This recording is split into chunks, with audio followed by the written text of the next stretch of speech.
The movie Gladiator is such a wonderful movie.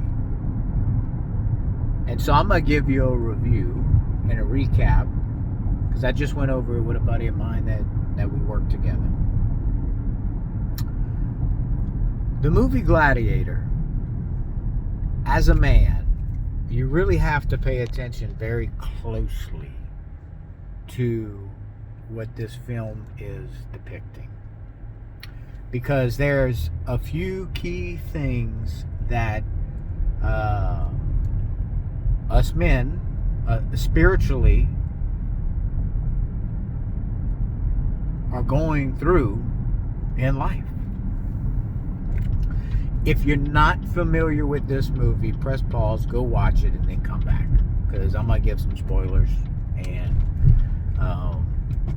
it's worth watching even if you see the spoilers. It doesn't matter. So it's the story about a Roman general way back in the day, and this is like the head general of the Roman army underneath Caesar. And Caesar, old man Caesar, loves this guy. Caesar has 2 kids, a son and a daughter, but he loves his general so much and understands his kids, his son more specifically, so much that in his old age, in the last battle that he sees, he says, I want my general to be the successor of the throne. Whoa, it's big. Not my son. My son is not worthy of this. He don't know what to do with this. His son, on the other hand, is a maniacal type of guy. He is not worthy. Caesar is a smart man, a good leader, and is aware that his son will not be this. His son will be selfish and only think of himself. He's prideful, vanity, all these things that will not be able to run their country. So, long story short, boom, one night after this major battle, tells the general, I want you to be my successor, and you need to come back in the morning time and tell me the answer. Well, that night he visited with his son, and his son's like, man, I want to be all this. Dad's like, I failed you as a father. You are not that. And I want the general to be, he is going to be the successor. Son, in a fit of rage, kills him.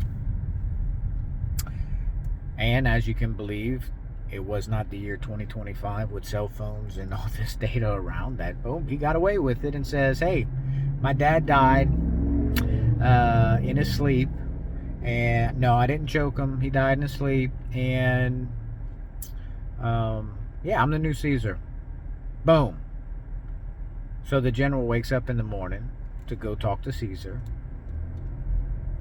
Come to find out, boom, this young prideful man is now in charge. And he asks him, hey, I need you to work with me. And the general, who does not like this young man, turns and just walks away, and man, I'm getting the heck out of this. Well, young prideful Caesar says, ain't good enough. Let me go arrest this dude. They go arrest him. They go to kill him. And can't kill him. He ends up killing the guards that turn around and try to kill him, which was all his army to begin with. And fast forward, dude gets home, his wife and kids murdered. So he went from the top of the mountain to almost the very tippy top, being the next successor to Caesar, becoming that next Caesar, really how it is, to everybody I love and all the things I work towards are now gone. If that's not the life of an entrepreneur or a spirit, I don't know what is, okay? So while he is at his house that is burnt down, and his wife and kids, his wife and his son is murdered, he buries them, and he just lays there, and he's just gonna die. Like, I'm just gonna lay here till I die. Gets picked up by slave owners. Slave owners take him, and he says, I don't give a crap. Like, I just want to die. Gets sold into the gladiator program, okay, and was told, hey, we're going to be fighting in front of Caesar's. And in his mind is, I ain't got, the only thing I have to live for is my revenge on Caesar. And so he gets up in the worst conditions, and he fights his way to be the gladiator in the ring. Obviously, he gets in front of Caesar and realizes, uh-oh, man, this guy didn't die. And he had to fight his way all the way back to the top of a different mountain. Not the mountain of leading the army of the Roman army. No, the mountain of a slave, all the way up to be a gladiator. That's what the gladiators were just slaves. And when he got in front of Caesar, Caesar's like, man, the people that was surrounded, like, you can't just kill this guy. They know who he is. The crowd loves him. If you kill him, you will have a mutiny. So he lets him just keep, and he tries to throw stuff at him, obviously, of like, let's restrain this guy to get him killed. Until he gets to the end where Caesar says, I'm going to fight you. And when he gives him a hug, as this guy's restrained in a jail cell, he stabs him. He stabs him, walks away, and now this guy's hurt. The gladiator is hurt. And then they put him in the ring with Caesar, who's not hurt, and have them fight. And this guy uses every ounce of energy to whoop up, kill the Caesar. And then after he kills him, the crowd's going wild because nobody liked this guy. And they in fact say, you are the Caesar. You're the next, you are the guy. And then he dies. That's it. He got stabbed. He bleeds out. He dies.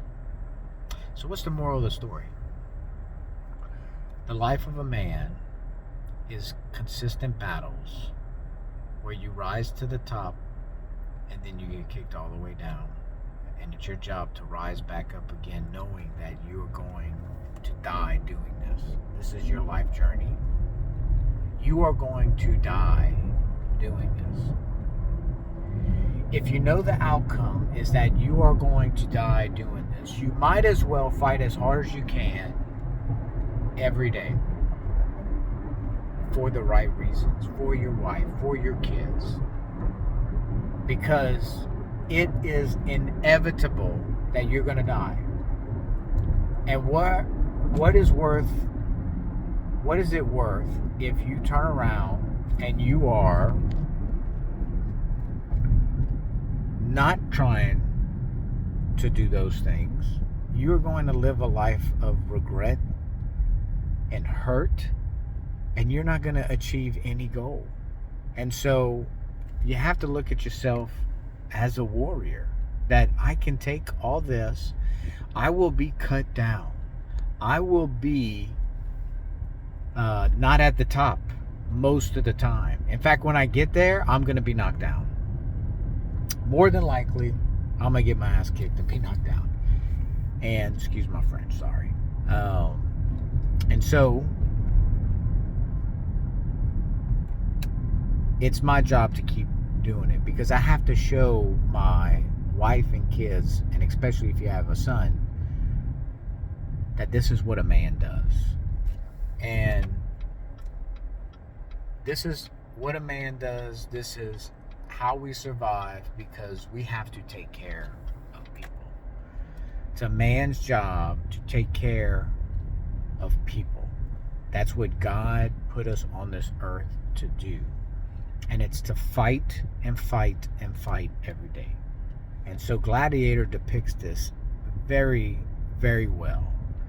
And I watched it, and I just shared it with a buddy of mine that I'm like, you got to watch this movie, because he was sitting back and he was complaining about something, not to call him out, but he was worried and had stress.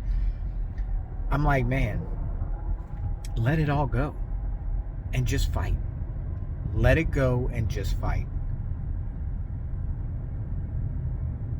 And at the end of the day, know that you're going to win some and you're going to lose some. But all your job is to do is to get up and fight. That's it. Fight for what is right. Fight for what you believe in. Fight for what you think you need to be doing to move that needle. And if you're doing that, you will have wins above and beyond most people. And you will suffer losses above and beyond most people. But at least you'll be fighting to the very end. And that you will raise people around you that want to be around you. And that's what I hope I'm doing in my life. And Gladiator was just such an awesome movie to depict that, because man, my mind was going like, man, boy, inspirational, you know? Like, I just really thought, wow, you know, this is just good, you know? It's been a long time since I watched it again now as a man going through things with wife and kids and business and all this stuff. It's like, I just got to wake up and fight. That's all I do, and I do that well. I'll get my wins, I'll get my losses, but at least my wife and kids see that I am a fighter and I did not stop. And whenever they ring the curtain on me and I go meet with Jesus, I can say, Jesus, I fought the good fight, and hopefully I did well for you. God bless.